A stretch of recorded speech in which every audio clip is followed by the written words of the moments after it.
Alright, hello fun and welcome back to my Fallout 4 Mod Spotlight series, where today we are having a look at the Institute Heavy Assault Laser mod, which is being released by user MacLeod.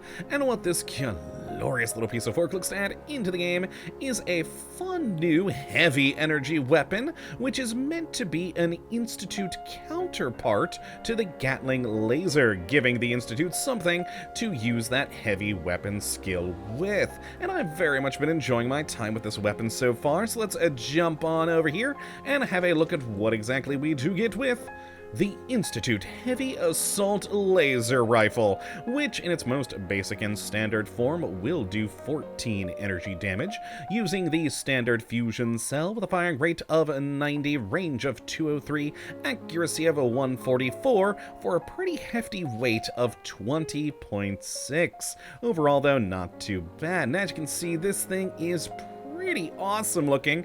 It definitely does look like any heavy weapon that the Institute might design. I very much do like the modeling and texturing on it.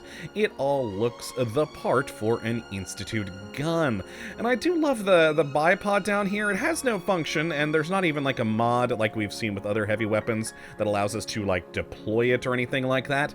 But it's just there as an interesting little piece of aesthetics for the weapon that, again, yeah, certainly makes it look the part for an Institute heavy gun, which is pretty darn cool. Now, as for the modifications, there's not a whole lot of things in here, but enough to make it a bit more powerful into the mid to maybe early late game, and even one that changes up the aesthetics of the gun. Well, not the gun itself, but the beam. It shoots from the usual Institute blue to a red laser, if you so desire.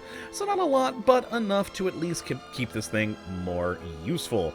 Now, as for how you get your hands on one of these lovely things, well, it's pretty darn simple. You just need to go to any chemistry station in the world, and you'll have this new Institute Heavy Assault Laser category here, where you build it for some adhesive circuitry, crystal, gold, and plastic.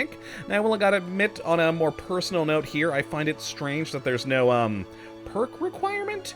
You'd think Institute weapon might want some science or something like that to be made, but that's not the case, at least for now. Who knows if that'll change in the future, but personally, I would like to see something like that.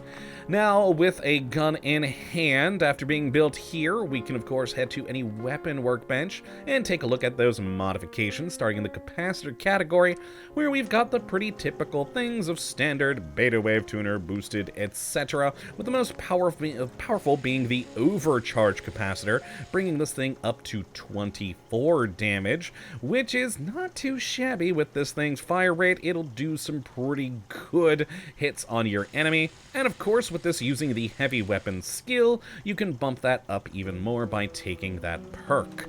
Now, then the barrel category, this is where we get the ability to change the color from the standard blue of the Institute to a red colored beam, if you so desire. That is literally all this thing does, no other changes, but hey, there you go. If you want a different color beam, the barrel's got you covered.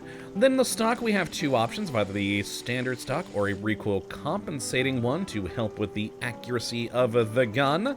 And then finally, in sights, we've got a pretty minimal list here of just a short scope with a night vision variant, a standard iron sights on it, and a reflex sight, which I think is the more interesting of them because it's kind of like a holographic reflex sight, which is pretty neat. But still, personally, you guys know me, I like sights, so I would love to see some more options in here for things. But as it stands, it serves its purpose for this being, you know, a heavy weapon.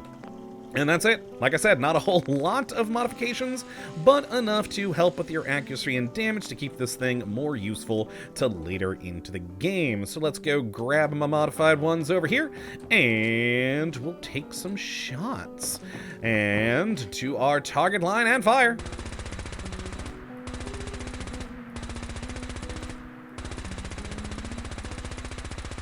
There we go. As you can see, it does have quite a bit of recoil for the gun, which is something I've always thought was strange in these games with laser weapons.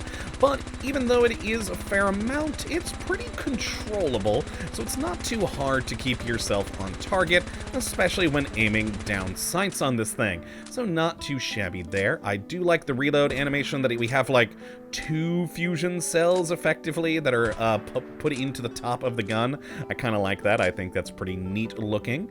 And overall, you know, just a fun, nice addition to the Institute Armory to give them something a bit more substantial in laying down firepower than their standard Institute gun, which is something I've always thought the Institute needed more of. They really don't have a whole lot of variety now, do they?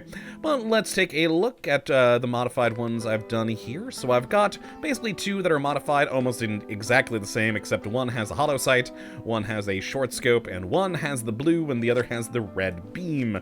So here is that cool holographic sort of sight on this one here. Pretty nice. I do like it that we don't really have anything obstructing the field of view from the sides. And is the standard blue beam there. And then, of course, if we go to the other one, this is the red beam version with a short scope on there. And, of course, fire. Now, interestingly, as you can see with the, when it hits, the particle effect when it hits a target is still blue, which is, kind of strange, but, I mean, hey, at least the beam is red. And actually, I kind of like the hit still being blue, because it kind of adds a really neat contrast in color. I don't know if that was the intent, but I kind of like it. So let us pop ourselves a Death Claw and, oh god, see how this is gonna go. Oh, I'm not great with fully automatic weapons with hitting things, so let's see if I survive.